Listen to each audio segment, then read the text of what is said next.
Hi all, it's JK here. It's Friday and I'm on my way home.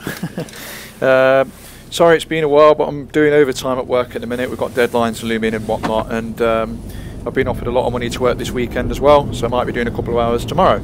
But coming up this weekend, quite a busy weekend work aside. Tomorrow I've got a BMW M4 test drive booked. That's tomorrow morning at 9 AM, weather permitting. It's forecast rain tomorrow morning, so we'll see. As you can see, it's been raining today. And also after that, if it happens, I'll be heading over to my local Audi garage and trying to test drive an RS5 they've got for sale. And I'll be trotting over to Ferrari and seeing if they've got any baths I can test drive as well. So, getting back to the point of all of this, if you remember a couple of weeks ago I did a video asking what would I replace my Golf R with. Last week I did the GTS, the Cayman GTS, fantastic car, absolutely love it. And the week before that I did the BMW M2. Now when it came to the BMW M2, a lot of people were saying you need to test drive the M3, you need to test drive the M4, because that car in our opinion is better than the M2. So that's what the M4 video is all about. Now the reason I'm going to do an RS5 is because a lot of people have said, well, you're after a good V8 naturally aspirated, check out the RS5. So that's going to be interesting. It's on a 15 plate. And I'm also going to be test driving a 911 Turbo. The reason for that being, I didn't realise that the Cayman, being £62,000, that you could get a couple of year old 911 Turbo for the same price. You can get a 60k for £60,000. You can get a supercar with 20,000 miles on the clock. So yeah, it'll be interesting to do that video as well, where I compare that against the Cayman, and you know, where would I put my money in that situation.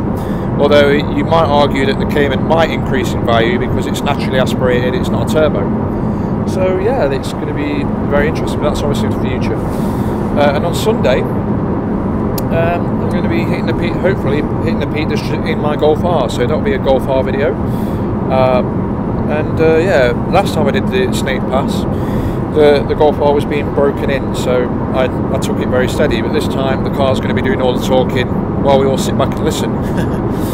So, just going over the BMW M4 and the spec, it's quite interesting actually, because this guy seems pretty laid back.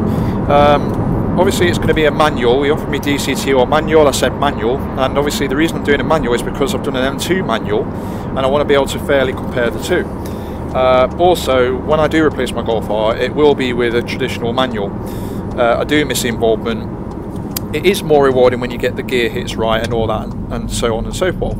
So yeah, this BMW then, it's 3 litre straight 6, just like the M2, but it is a different engine. This engine is twin turbocharged, which sounds very interesting to me. It's 414 brake horsepower. It redlines at something like 7,500 RPM, and it delivers 414 pounds per feet of torque from 1,800 RPM thereabouts. Just correcting myself there. Obviously from memory it's hard to do, but it's actually 425 brake, and it's 406 pounds per feet of torque from 1,850 RPM. Apparently that torque is what makes it so exciting. So yeah, that's cool. Now that all sounds lovely jubbly on paper, but I have heard stories of the car being twitchy at speed and on technical roads. Now that is a bit of a concern, because obviously, you know, we don't live on a racetrack. We live in a real world where there's real roads, where, you know, and the roads are complicated. There's potholes, you might have obstacles and hazards pop up on the road, such as sheep or things like that. You know, if you're going around a corner at X speed and then you see a sheep there, you want to be sure that your car is going to be able to handle it gracefully, rather than spinning out, going out of control into an edge. Looking on Auto Trader, if you look at used M4s for sale, there's a hell of a lot of Cat Ds for sale. That suggests to me that this car, you know, they've developed it with very little margin for error. So it assumes that everything around you is always honky-dory, there's always going to be a perfect road, there's never going to be a sheep that jumps out in front of you, and so on and so forth. The same might be said for the M2, I don't know, but people are saying that at speed the M2 is easier to drive. So yeah, we'll see. That's why if it's raining tomorrow or if it's wet, I'm not going to bother doing the test drive, because it will be pointless. You know, the car's going to be flapping about like a a beach whale, there's going to be no grip, you're not going to be able to test drive the car properly, and they'll just think, well, there's nothing special about this car. So yeah, it's interesting from that point of view. The other interesting thing is, I don't know if this car is going to have a performance pack or not. The dealer is literally giving me a car that's available at the time.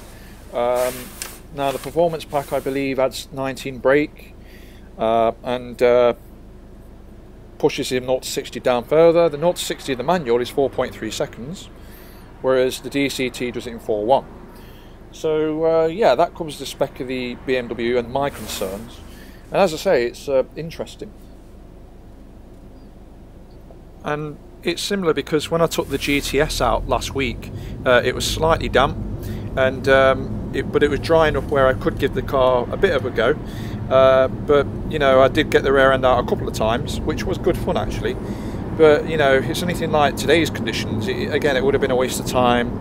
Where rear-wheel drive is concerned, you do need a dry road, or at the very least, it has to be slightly damp. Otherwise, you're not going to be able to drive it properly and give it, you know, put it through its paces. And that's what you're paying for, really, with these cars. It's not the daily driver thing. You know, you're not going to buy an M4 just to commute to work and back. You're going to want to know what it's like on the edge. So yeah, really looking forward to that. Another test drive, as I say, I'm going to do is the Audi RS5. I'm not really looking forward to that, but I'm going to give it a go anyway. The reason I'm not looking forward to it is because reviews say that the car is boring. You know, the M4 is it. It's the M4 or nothing, pretty much. Obviously, I believe these M4 reviews predate the M2. I believe now they favour the M2 over the M4. But yeah, so it's going to be interesting. But going over the spec of the Audi, you're looking at a 4.2 naturally aspirated V8 engine.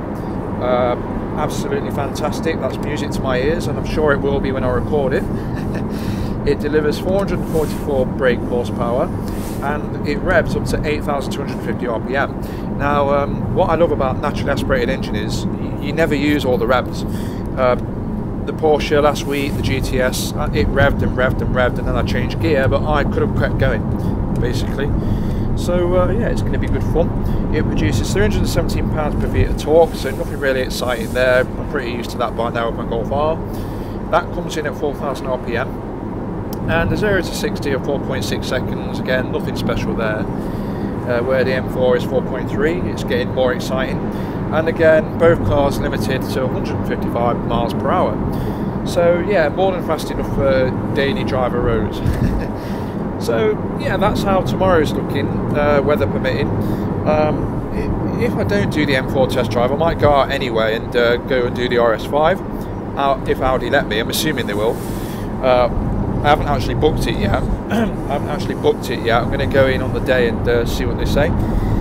And as I say, I'll pop into Ferrari, take a few photos, have a few sit-ins in a few Ferraris, and see if I can test drive in a Bath, because usually they've got one or two in there for sale, in the 35k mark.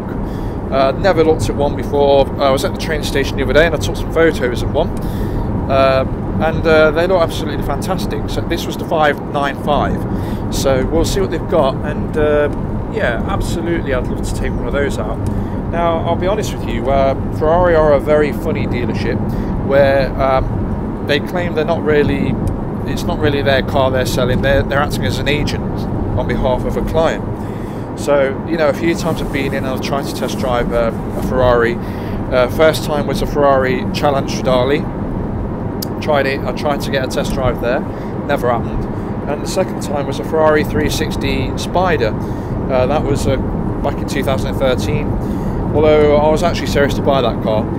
It would have been a really good investment, as it turns out, because obviously Ferrari prices have skyrocketed.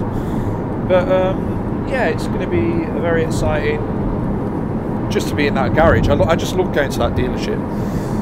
So yeah, there we go. And then Sunday, as I say, I'll be out in the Peak District with my Golf R, as long as it's not snowing, and having a bit of play there. So let me know what you think. Have any of you driven the RS5? What do you think to it? Is it boring like the media suggests, or is it the media getting it wrong again? And you don't need to tell me about the M4, because I've spoken to a few of you that have driven that car, and the BMW nuts love that car. So yeah, obviously I'm very looking forward to the M4. So yeah, cheers.